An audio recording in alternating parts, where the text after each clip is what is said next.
Hello, welcome to my collective manga haul for the month of December. This will just be me opening packages as I get them throughout the month, as always. And we have lots to open up today. For once, I feel like my hauls have been getting shorter and shorter.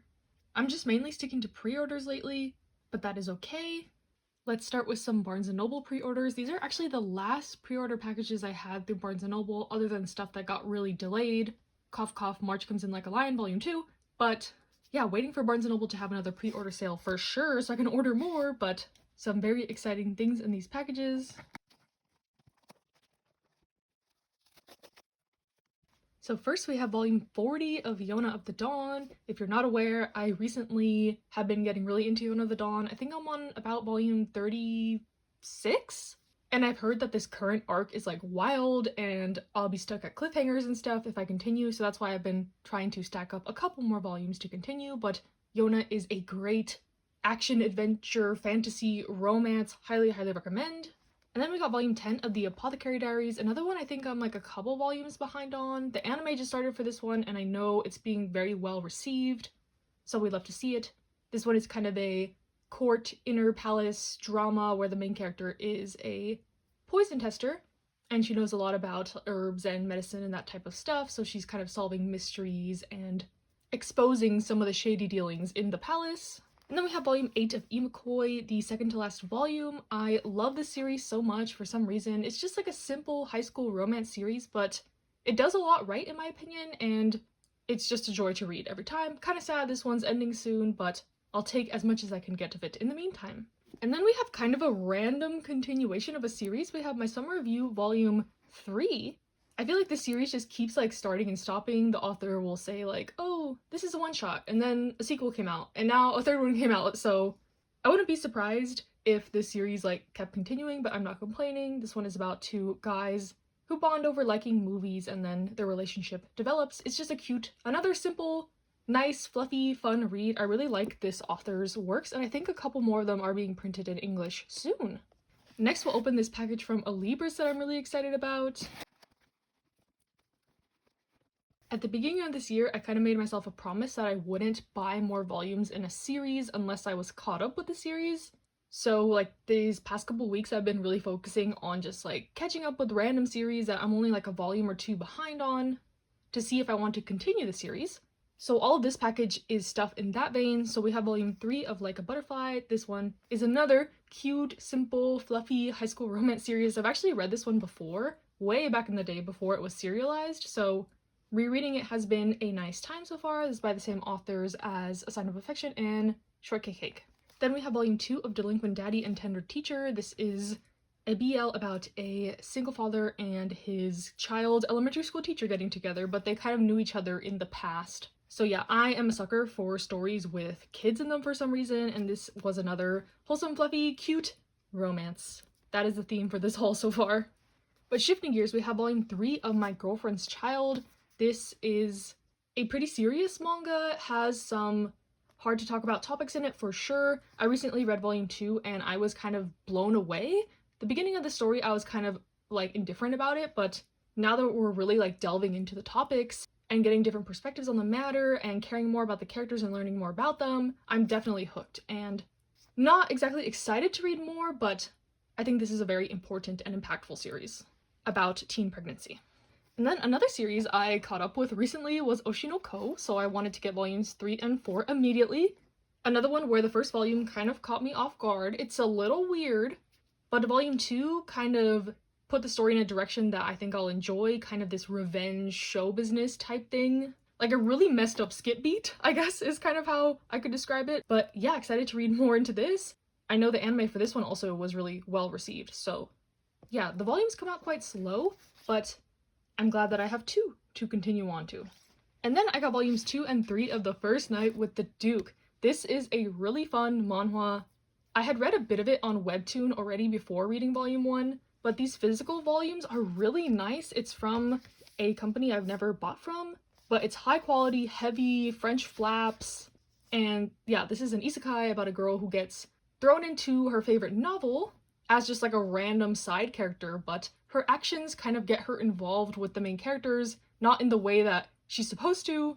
She ends up sleeping with the male love interest in like the first volume, and that kind of spirals the story into the direction that it's not supposed to go in. And yeah, it's just really fun. The art is great, the characters are funny, and I'm really happy with this high quality release. I haven't read the full series. I think it's 6 volumes, and I'm not sure when the rest are coming out. These 3 came out like all at once, 1, 2, and 3, which was really nice, so hopefully they'll do that with the last 3 volumes. And then the last thing for today is not manga. It's an art book that I bought off Mercari US. I've been on the hunt for this one and I saw a good deal for it, so I finally pulled the trigger.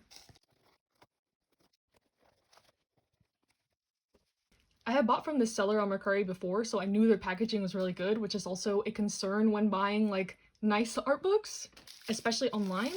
And what I got, of course, is a dokusei art book.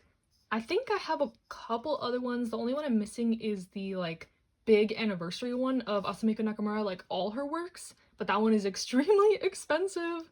So yeah, I'm very happy with this. The cover, just the cover is beautiful. I love dokusei. It's one of my favorite all-time series. I've been a long time fan of it.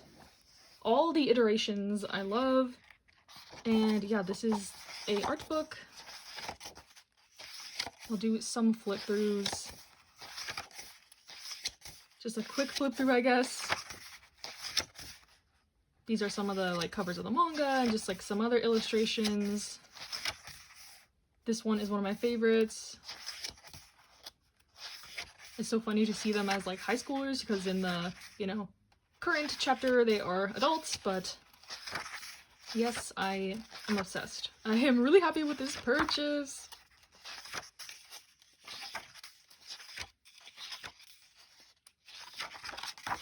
If you don't know anything about the story, this one is a pretty cute, fluffy high school BL. Oh my gosh! These concept sketches. Okay, yeah, I'm gonna be like looking at this and fangirling on my own time, but yeah, it looks like we have some of her process. Asumiko Nakamura's art is so gorgeous. Like this watercolor style is definitely my favorite in all of like manga art styles. I think I did a video a long time ago about my favorite mangakas, and she is on there. But yeah, this is really cool to see like her process, her studio. I think there's also some kind of like bonus things in here. But yeah, some comics. Hope y'all didn't mind that little art book interlude, but yeah, that is all for today, and I'll see you in the next clip. Hello, welcome to the last clip of this collective haul. As you can probably tell from my voice, I have been going through it pretty much the whole rest of this month, so hopefully y'all don't mind too much that I sound like Gollum. But I have a package from Alibris.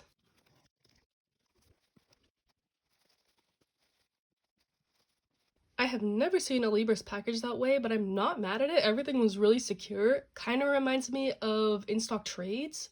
Maybe because I ordered so much, I usually don't make like an order this large. But we had a lot of new releases in December, and there's still more coming. It's currently December 26th, and I think there's like a batch of releases coming out today also. They announced that Barnes & Noble is doing like a hardcover sale. In the past, it's been 50% off, and now it's like 33, but it stacked with the membership, so it's like 43. And then you get like 20 bucks back if you spend 50. It's like too complicated, and there's not that many hardcovers I want anyway, so it's not worth it for me to drive an hour to the Barnes & Noble, especially when I'm still feeling like doo-doo. But anyways, we got some Viz new releases. We got volume 36 of My Hero Academia and volume 13 of Chainsaw Man. I'm actually really excited for this. I'm really tempted to just read on the Shonen Jump app for this one. The physicals are like so far behind, and I'm really liking this like new arc of the story so far. So yeah, really excited for this. Denji's high school arc. And then I got volume 4 of Hirono and Kagira. Y'all, like, I've been avoiding saying it, but I might like them more than Sasaki Miyano. They're like the side couple in this world. And I don't know, like and they were roommates dynamic is so good. It's so good in this. So excited for this. And then I got volume 1 of How I Met My Soulmate. So this is a completely new series. I have never read it, never heard of it really. I know it's from the same author as Waiting for Spring, which I honestly didn't like that much, but seeing other people like getting this first volume and loving it spurred me to buy it. I know it's set in college, and that's it. And one of my main like qualms about Waiting for Spring was how like juvenile it felt, so maybe the college setting will help. Then I got volume 5 of The Yakuza's Guide to Babysitting. This series, it felt like it kind of just fell off the face of the earth. We had no like updates for a long time, so hopefully they're getting like back in the swing of things. I'm not sure since this is such a small publisher, but really excited to get back into this one. about a like Yakuza member taking care of his boss's daughter, and it's just like a cute, wholesome one with also some like action and risk involved. But as we all know, I am a sucker for stories with kids in them and the like. Next, we have another new series. I think this is a one-shot actually, The Secret of Friendship. This is by Kazune Kawahara, so instant buy. They are the author of My Love Story and High School Debut, and they're all hits. They're a hit maker, what can I say? I think this is like a collection of short stories or something like that, but please, can they please bring more of their works in English, like Azarael and their new series? It's on the tip of my tongue, but it's the like childhood friends one. I'll do anything, but I'm happy that we are getting this one shot. I have no idea what it's about. I think it's like a high school friendship vignettes type thing. But I will buy it because of the name associated with it. And the last new series we have, kind of in the same vein, we have Neighborhood Story by Ayazawa. This is technically the prequel to Paradise Kiss, which I love, so of course I need to get it. Another author where we need more of her works in English. They're mostly like out of print in Spanish, like the other series that we don't have. So I've just been sitting here waiting, but this edition is really nice. I'm really happy with it. I've seen a lot of like unboxings of it so far, so glad I finally have it in my own hands. But yes, Neighborhood Story. Then I got volume 5 of The Remarried Empress. This is gonna be a reread for me. I am caught up with The Remarried Empress with like the weekly chapters. I love this story. One of my favorite reads of the year for sure. I love the characters, the drama, the messiness, the art, the romance. Highly recommend if you're looking for a new manhwa to get into. And then I got volume 3 of Windbreaker. This is one I wasn't completely hooked on from the first volume, but the second volume was so good, so I'm really excited to continue with this. This is one K-manga has on their like originals line, so I can easily read ahead if I want to. That's what I'm doing with Tokyo Revengers right now, actually. I am almost done with Tokyo Revengers, which is kind of crazy. I've been reading like 4 chapters a day, and I'm almost there. Because that's all you can read for free, really, on the K-manga app. And I have 2 devices, so yeah, but Windbreaker is another delinquent manga. Volume 2 started kind of like a tournament arc type thing, which I wasn't expecting, so yeah, fully on board with this one for sure. The last thing of the year, very fitting. Volume 24 of Yawamushi Pedal. This came out quite quickly after Volume 23. I'm not complaining. I believe they are increasing the release schedule for this. It's usually like 2 volumes a year, but I think I saw they're doing 3 or 4 starting next year, so very exciting.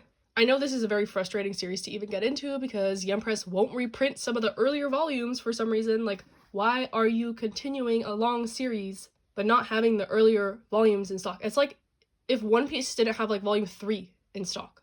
Just out of print. Very odd. But you know what? Love it. We got Onoda on the inside cover. We got Ashikiba on the front.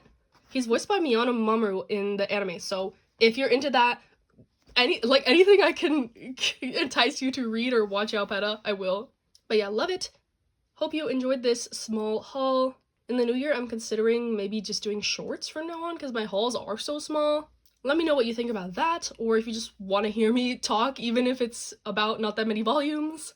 Thank you for spending the year with me. Stay safe, stay happy, stay healthy, and I'll see you in the next one.